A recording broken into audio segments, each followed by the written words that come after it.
আৰু সেই কণমানিজনে এদিন স্কুলত পেণ্টতেই লেট্ৰিন কৰি দিয়ে। নমস্কাৰ, মই ভাস্কৰ ভূঞা আপোনালোক সকলোকে মোৰ চেনেললৈ স্বাগতম জনাইছোঁ। যদি এতিয়ালৈকে মোৰ চেনেলটো আপোনালোকে ছাবস্ক্ৰাইব নাই কৰা তেনেহ'লে ছাবস্ক্ৰাইব কৰি দিব আৰু মোৰ কাহিনীটো যদি আপোনালোকৰ ভাল লাগিছে তেনেহ'লে এটা মতামত দিব বুলি মই আশা কৰিছোঁ। এনেকৈ এদিন দুদিনকৈ কণমানিজন ডাঙৰ হয় আৰু এদিন তাক স্কুলত নাম ভৰ্তি কৰাবৰ কাৰণে বয়স হয়। আৰু তেনেতেই খুৰাকহঁতে গাঁৱৰ প্ৰাইমাৰী স্কুলখনত নাম ভৰ্তি কৰি দিয়ে আৰু নাম ভৰ্তি কৰাৰ পিছত সি যেতিয়া স্কুলত যায় তেতিয়া আৰু সেই কণমানিজন খুব লাজকুৰীয়া আছিল। তাক কোনোবাই কিবা এটা সুধিলে সি সহজে উত্তৰ নিদিয়ে, ওচৰত যোন থাকে তাৰ কোচত গৈ বহে, তেনেকুৱা টাইপৰ। আৰু যেতিয়া স্কুলত নাম ভৰ্তি কৰাই দিয়ে সি ল'ৰাবিলাক এক্সট্ৰাকৈ বহাই ছোৱালীবিলাক এক্সট্ৰাকৈ বহিব লাগে স্কুলত, কিন্তু সি কোনোদিনাখনো সেই ল'ৰাৰ লগত বহা নাছিলে। সি ওচৰৰে ঘৰৰ কাষৰ ছোৱালী দুজনী তাৰ লগত একেলগে স্কুলত যায়, সি সিহঁতৰ লগত সদায় বহিছিল।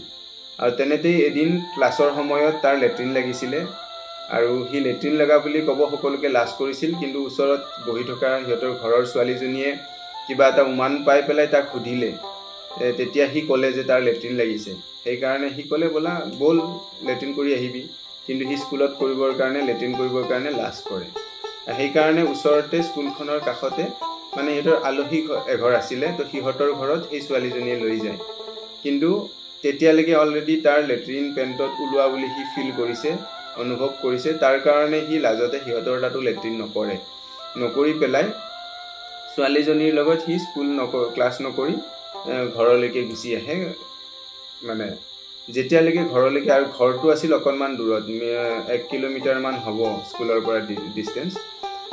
সেইটো কাৰণে আপোনালোকে ভাবক, ক্লাছৰ সময়তে যিজন ল'ৰাৰ যিটো কণমানিৰ লেট্ৰিনটো টান লাগিছিলে, তো ইমানখিনি সময়ত তাৰ কি অৱস্থা হ'ব পাৰে। সি ঘৰ আহি পালে আইতাকক মাতিলে, কাষৰ ছোৱালীজনীয়ে আইতাকে লেট্ৰিন কৰিব দিলে, কিন্তু তাৰ অলৰেডি পেণ্টত লেট্ৰিন ওলাই গ'ল। তো কি অৱস্থা হ'ব আপোনালোকে ভাবক। তেতিয়া আইতাকে কাপোৰ কানি খুলি দিলে, তাক চাফা কৰি দিলে, খঙতে মাকৰ নিচিনা 2 এথাপৰো দিলে। তেতিয়া সি চিঞৰ বাখৰ লগালে, চিঞৰিলে, কান্দিলে। তাৰপিছত এনেতে ওচৰ চুবুৰীয়াই যিহেতুকে সকলোৱে তাক মৰমতে ডাঙৰ দীঘল কৰিছিলে, সেইকাৰণে ওচৰ চুবুৰীয়া গোটেইখিনি গোট খাই গ'ল আৰু আইতাকক কৈছে কিয় মাৰিব লাগে, সৰু ল'ৰা ওলাই গৈছে, একো নাই। তো তেনেকুৱা ধৰণৰ তাৰ লগতো ঘটনা ঘটিছে সেই কণমানিজনৰ লগত। ইয়াৰ পিছত কণমানিজনে, সিহঁতৰ ঘৰৰ আৰ্থিক অৱস্থা অকণমান বেয়া আছিল কাৰণে কি সমস্যাত সেই কণমানিজন ভুগিব লগা হৈছে, যদিও তাৰ দেউতাক চাকৰি কৰিছিল। তো সেই বিষয়ে আমি ইয়াৰ পিছৰ ভিডিঅ'টোত আপোনালোকৰ লগত আলোচনা কৰিম। ইয়াৰ পিছৰ কাহিনীবিলাক আপোনালোকক পিছৰ ভিডিঅ'ত ক'ম।